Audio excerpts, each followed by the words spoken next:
And we are live. Welcome back to LOI Fan TV. Just after the Dublin derby between Bohemians and Shamrock Rovers, of course, it did end in a 1-0 home win.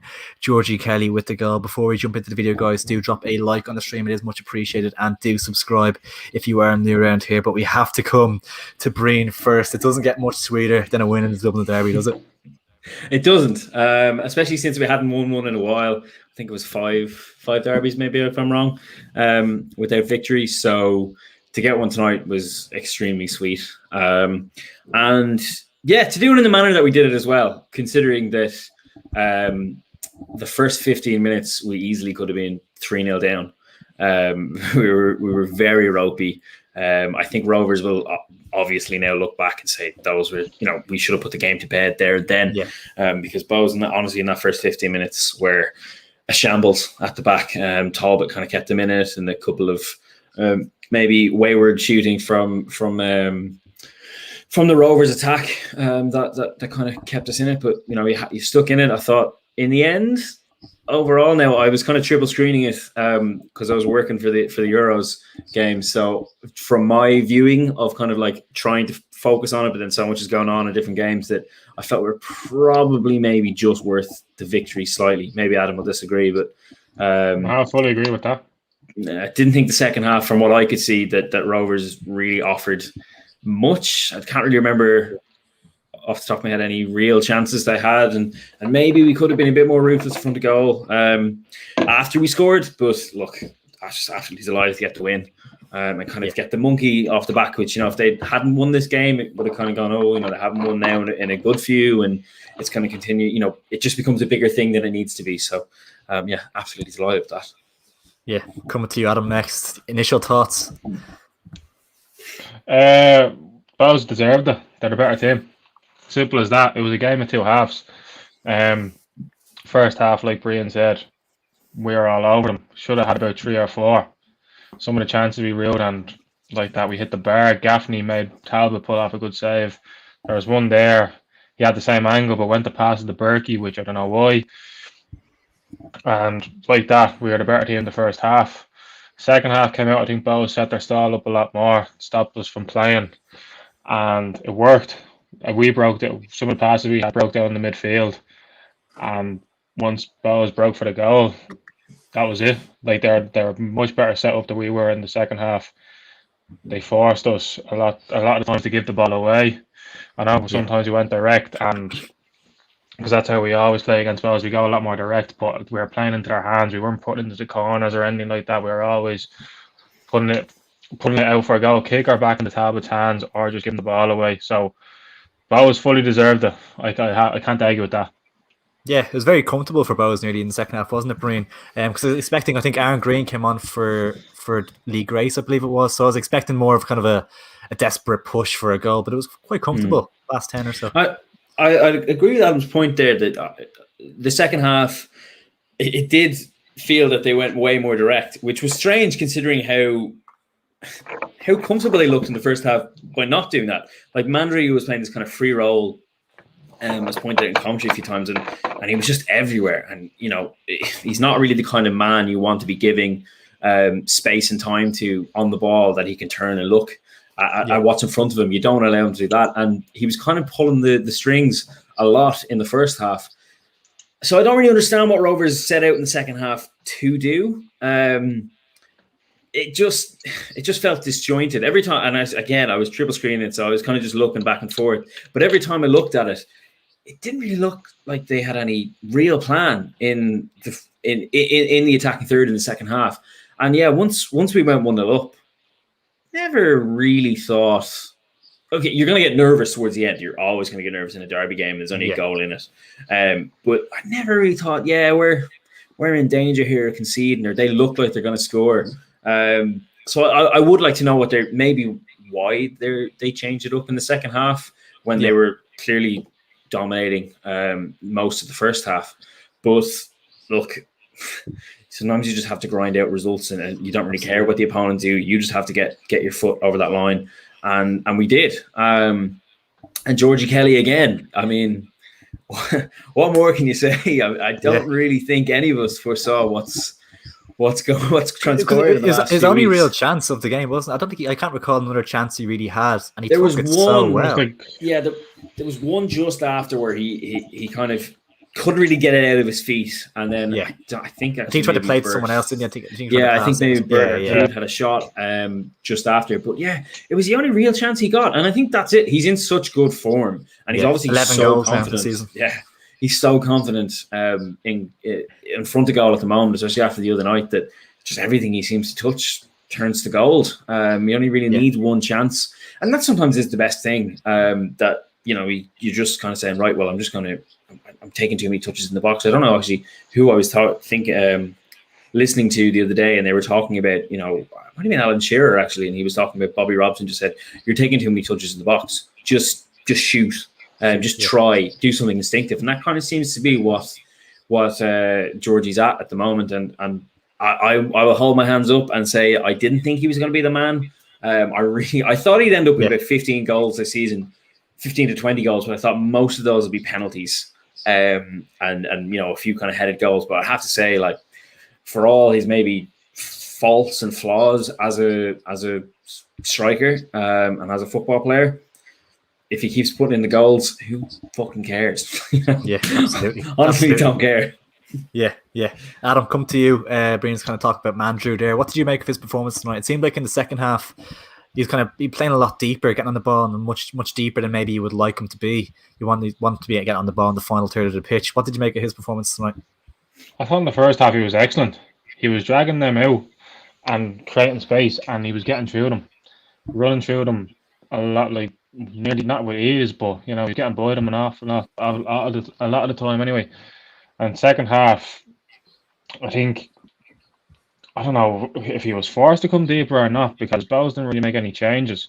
Really, they may have dropped a little bit deeper, but he still had the time and space to get the ball and run in. He was for the second half. He was giving the ball away quite a bit, and I think that the team kind of rubbed off on him then, because he was. I think he was our best player in the first half, in terms of creating stuff, and like that. Obviously, the crowd were giving him a bit of stick, and however that was always going to impact. The frustration kicked in, didn't it? Really.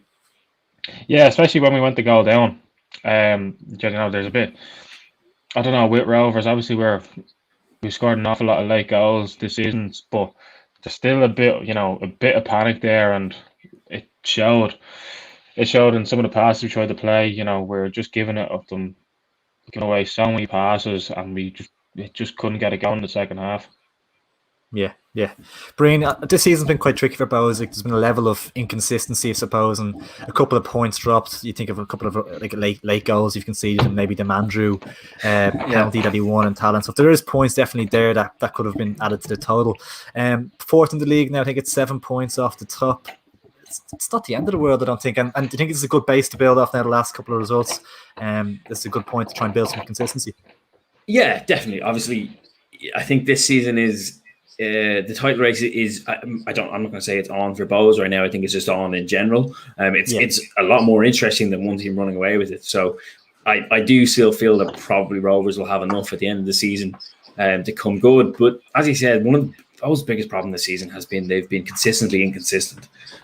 We just, as much as Rovers have been popping up week after week with last minute goals, we've been the exact opposite. I mean, every few weeks, it's like, okay, this is it now. We're going to push on. And then they go and concede a stupid, that one against Derry last Friday the week before, it was dreadful, a dreadful goal to give away. And then they can go and have amazing performances like against Strada on whenever that was, Friday. And then tonight, a very good performance. A good performance in the context of the last few games against Rovers, and that they've probably played much better in and not come out with anything on the other side. I think about the game in Tallaght Stadium earlier in the season, when I thought it was probably our best performance of the season, we still lost. So to come away tonight having maybe ground out the result in some regards is fantastic. Will they push on from here? You'd obviously hope, but you have to kind of, if they get another couple of wins in the next couple of games, you say, okay, now we've really built something. We've built on something to push forward. And then obviously the European games will start to come into play. So you don't know how that's going to affect the teams. If you get a good run, will that affect your run in the league or your form in the league? So maybe players be a bit more tired. So there's a lot of things to take into account over the next few weeks, the next few months. But listen, there's a long way to go in this league. Not even halfway through, isn't it? I don't think not so. even halfway through. And as I said, I think Rovers will probably have enough at the end of the season. But you just never know if Rovers get a good, because they'll go into the Conference League playoffs when they lose in the Champions League. Jesus Christ! There's a lot going tonight, lads. Fucking hell! That actually just came out naturally. I didn't even think about it. I expect nothing less. To be fair, I expect nothing less. But that, in saying that, Rovers are guaranteed more games in Europe than Bohs are at the moment. Yeah. So that might affect. And the Conference League is probably a really good opportunity for the likes of Rovers to get into like a proper European group stage in kind of September, October, November. So yeah, will it make a difference? Possibly. I think it's a very, very. This is it. Like, I think tonight's result, just for the league in general, because obviously everyone hates Rovers, is great. It opens it up a bit, and it makes it competitive. It makes it interesting, and I think it feels significant, doesn't it? It feels significant. Yeah, it does. And I didn't see. Did Dundalk hold on against Drogheda in the end? They won 1-0 in the end. Yeah. I mean, like, I don't think they're obviously not in the title race, but they could get a good run going again under Vinnie Perth. Yeah. They could find their form. Michael Duffy scored. You feel like he'll pick up his form under Perth and stuff. Like, rise up. It'll be It's going to be an interesting few months ahead. Yeah. What's it? Sure. 7 points behind us now. 7, yeah. That blows the whole thing right open, Anything can go. Yeah. Anyone can go for it. Yeah, absolutely. Just touching on the European run you mentioned there, Breen. Are you happier? Maybe in recent years it would have been tough for Bohs, but it feels like Bash and Harry on the bench. Like, there's good quality in the squad for Bohs. Do you feel confident that they have the squad to compete, maybe in Europe, in the FAI Cup and in the league as well? Yeah, yes and no. I think based on the inconsistency of this season, it is hard to say, oh yeah, I'm buzzing for us to go on a good run in Europe and then, go in the league. Obviously, love to go just as the cup final. Just want to go to the cup final and Bohs be in it. The last few years have just been so thereabouts, but not actually getting there. Remember we knocked in Europe. Yeah, well, that was great. Yeah. Let's move on. Had to get it in now. Years ago. We're talking about tonight, right? No, I don't know. The thing in Europe is I have no idea what this team. Obviously, you messaged me the other day on Twitter, Ross, about this Starjan. Is it Starjan? Yes. And they don't seem to be doing particularly well in the Icelandic league, but that doesn't really mean anything to me, if I'm totally honest, because they could be fantastic and they on the night, or they could be dreadful. You don't know. We could be either or. But yeah, I'd love to get through a round in Europe and then kind of say, right, well, they have that little bit of experience underneath their belts. And then beyond that, as I said, you have to get a good run of form going in the league. And so far, we haven't been able to do that. And then cup football is cup football. You don't know. You could draw Rovers in the first round, or you could draw Malahide United. You just don't know. Adam, coming to you now. Rovers obviously fall to second place in the league behind St. Pat's. How important is it to get maybe a Richie Towell in there? Obviously, he's coming. I think it's the 1st of July. He's able to play from, isn't it? How important is it to maybe have that bit of a boost mid-season? Oh, it's massive. I think when he comes in there, Bradley's going to do away with Greener and Gaffney.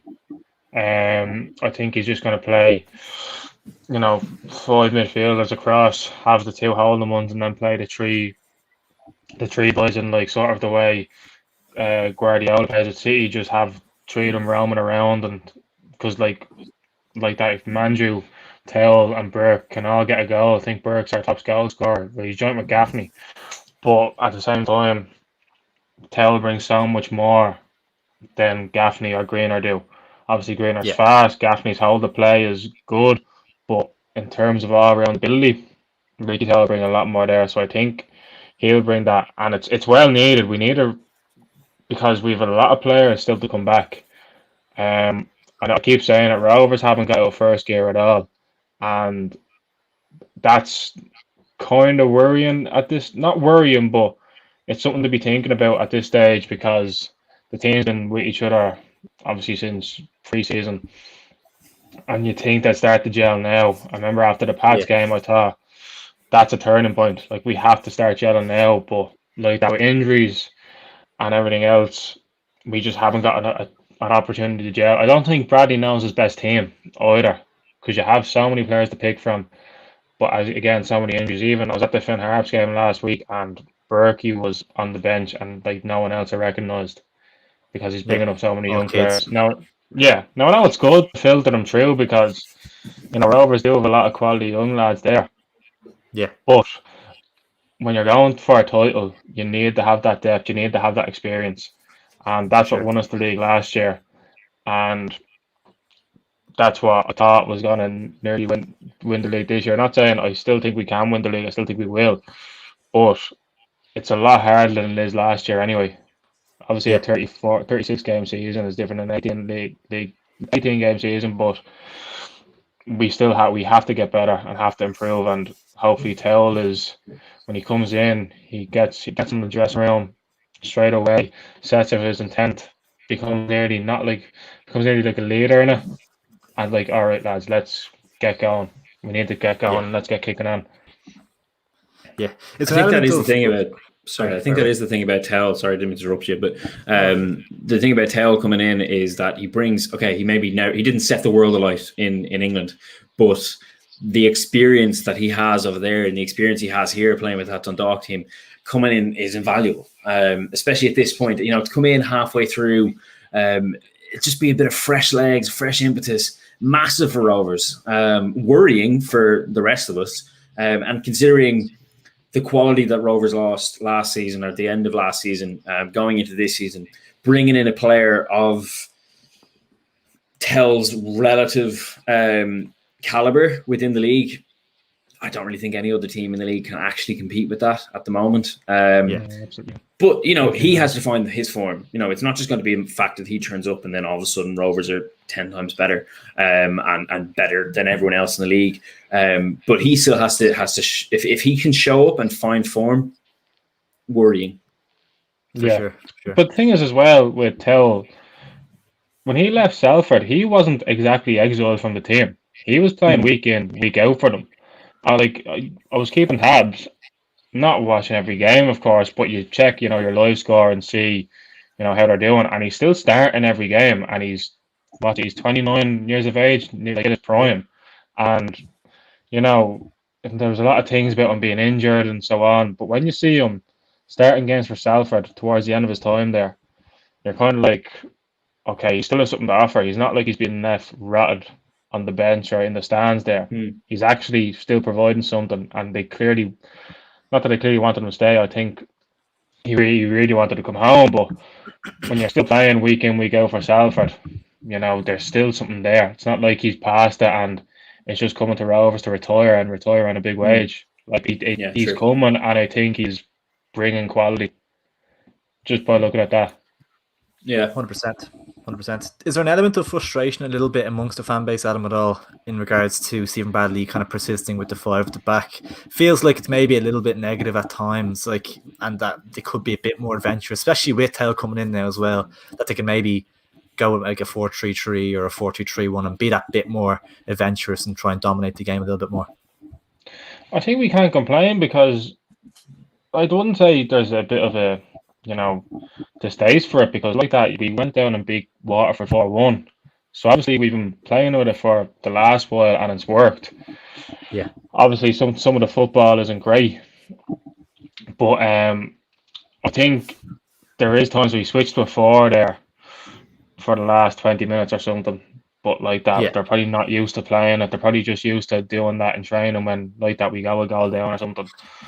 And I'd have no problem with the 5 at the back. I think, considering the quality of players we have and what we've shown when we played it, I think it's still, unless it goes disastrous where we can't win a game on a stretch, then you have to look at yourself going, okay, it's fine. But at the same time, we're still second in the league.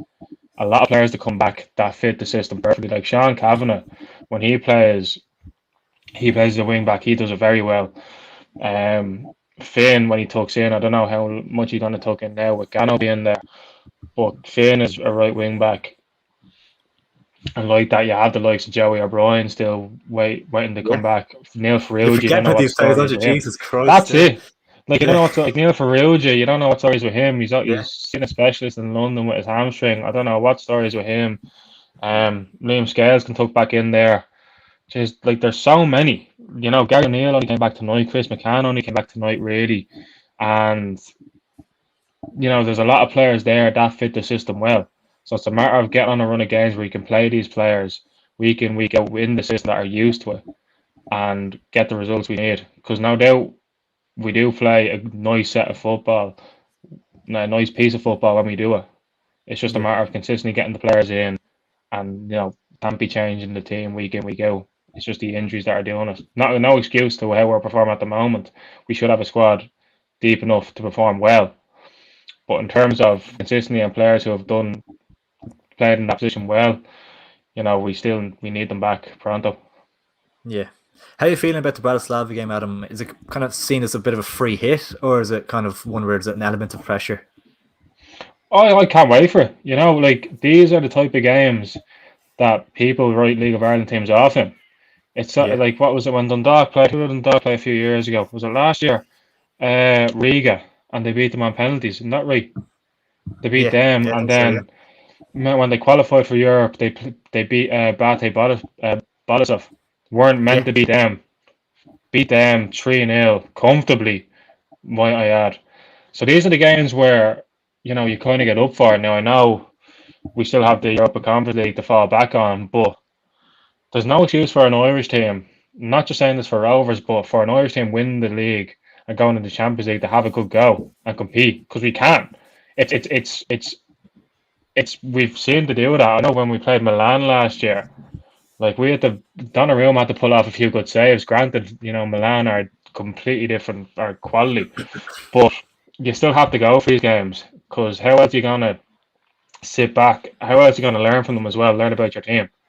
You have to Yeah. go in with the mindset of going to win, and if it doesn't work out, at least you learn something from it. You learn Yeah. something from how they play, and you learn something about yourself.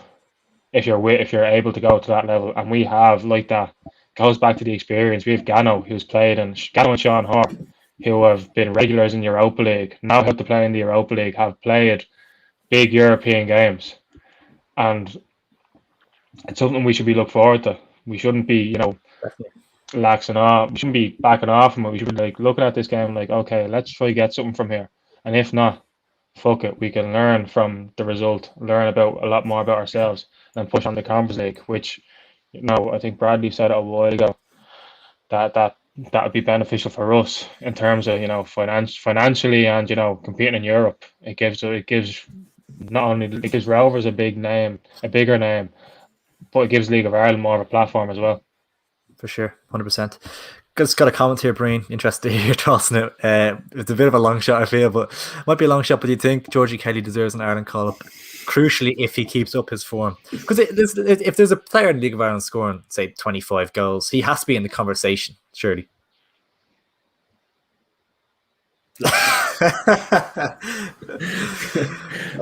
Well, I'll put it this way: if Manju are called up, and like Dano's been great for us, Manju did not deserve to get called up to that Ireland team. So like, you never know. Yeah, listen. Listen. Again, it's fantastic for Georgie Kelly to be banging in the goals, especially when he's kind of semi-maligned, I suppose, by people across the league, not just the Bows. But does he deserve an Ireland call-up? Like, yeah, if he bangs in 30 goals and then goes over to England and bangs in 30 goals there and then continues to do it, yeah, but like realistically, no. I mean, like, he isn't the greatest footballer, I would say. Yeah. But I mean, he does a job, and Ireland need goals. But I would definitely say amongst the pool of players that Ireland have to choose from, Georgie Kelly is probably quite far down when it comes to strikers. But listen, if he keeps banging in goals against Rovers, he can play for fucking anyone, as far as I'm concerned. The goal tonight, I thought he took it really, really well. And it was beautiful. Yeah, yeah. The turn and everything on Pico. He didn't even touch it, I don't think. He just turned Pico and he got him on the wrong side and banged it in. It was great. But I finish. think that goes back to what I was saying about just the instinctiveness that, as I was saying about the whatever Bobby Robson said to Alan Shearer all the years ago, just use your instinct, just have a go. I think too many times in the box, a lot of strikers, not just in Ireland but across football, they start overthinking things, especially in 2021. Like, so much of football is database. People overthink things. Oh, do I pass here? Just trust your instincts and have a shot. I mean, there's a great clip of Ole Gunnar Solskjaer back when he was the manager of Molde, and he's on the training ground and he's walking across the training ground in a training match that he's stopped, and he's got this kind of weird mank Norwegian accent, and he's like, is there any chance any of you are going to fucking shoot? And he's right. He goes, you can't score unless you shoot. And too many times in football nowadays, there is like this, oh, well, I need to pass it here because I need to get into this position. Just have a go. And I think that's what he's done in the last few weeks. Whenever he's got into the position, he's just throwing a head in there or he's swinging a leg, and it's working out for him. He mightn't be the most aesthetically pleasing footballer on the planet, even in the league, but he's the top goal scorer, and that's all that really counts for a striker that he is putting away. And yes, as I said, I'll hold my hands up and say I didn't really particularly think he was the right man for the job. In the first few games of the season, I was a bit kind of, I don't really see how this if this is going to go well. But hands up, he's banging the goals in, and long may it continue. Really. But no, he doesn't deserve an Ireland call. Good thing, because it's 11 goals, but like 7 of them have come in 2 games. So it's the element of trying to keep that consistency up. It's kind of he's a microcosm of Bohs in general this season. Great in little tiny spells, and then over the actual course of the season, inconsistent. Brian, next game on Saturday. Actually, you travel to Sligo. That's a tough game. It is, especially since we've already lost to Sligo this season. We did, didn't you? It was 2-1, yeah. Yes. 5 points behind them now.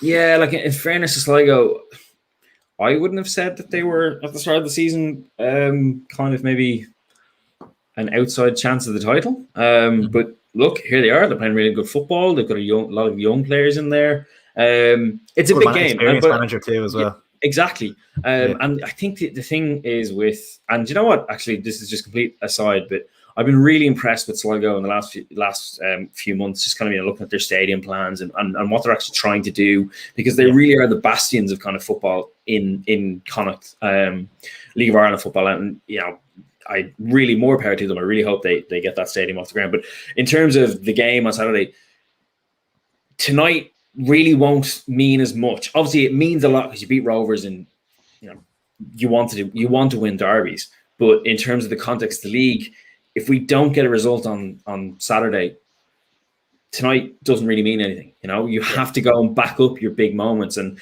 I think Adam was speaking about turning points and stuff. This is the moment that you say, right, this has to be the turning point. You beat Rovers at home. Now go and let's get some consistency and start getting these results, these important results. Because it's all well and good beating Drogheda and beating Waterford. But at the end of the day, the results that are going to define your season are against the likes of Rovers and against Sligo.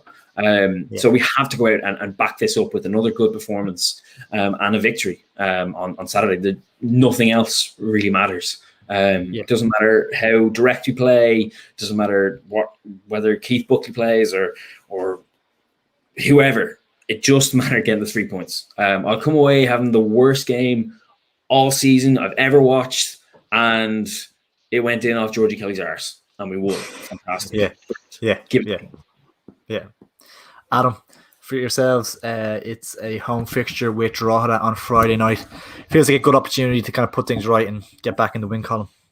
Oh, there's no other way about it. We have to, bounce back and win with like a big result like that. We have to put, 2 or 3 past them. With all due respect to Drogheda, but you have to kick on and be a bit ruthless now. Hopefully, there's 1,000 fans there at the game as well.